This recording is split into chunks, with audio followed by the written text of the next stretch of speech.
হযরত ফুজালাহ ইবনু উবায়দ রাদিয়াল্লাহু তাআলা আনহু হতে বর্ণিত। তিনি বলেন, একদা রাসূলুল্লাহ সাল্লাল্লাহু আলাইহি ওয়াসাল্লাম উপবিষ্ট ছিলেন। তখন একজন লোক এলেন। তিনি নামাজ আদায় করলেন এবং এই দুআ পড়লেন, আল্লাহুম্মাগফিরলি ওয়ারহামনি, অর্থাৎ, হে আল্লাহ, তুমি আমাকে ক্ষমা করো ও আমার ওপর রহম করো। এ কথা শুনে রাসূলুল্লাহ সাল্লাল্লাহু আলাইহি ওয়াসাল্লাম বললেন, হে নামাজ আদায়কারী, তুমি তো নিয়ম ভঙ্গ করে বড্ড তাড়াহুড়া করলে।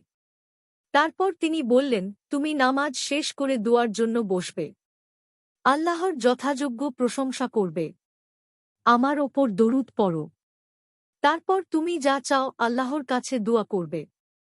ফুজালাহ রাদিয়াল্লাহু তাআলা আনহু বলেন, এরপর আরেক ব্যক্তি এলো, নামাজ আদায় করল।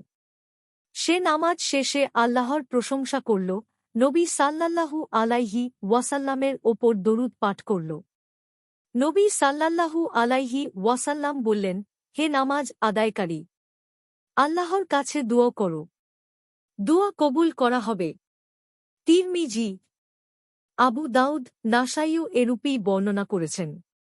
তিরমিজি ৩৪৭৬, সহিহ আত-তারগিব ১৬৪৩, নাসাই ১২৮৪, আহমাদ ২৩৯৩৭, মিশকাতুল মাসাবিহ ৯৩০। হাদিসের মান সহিহ।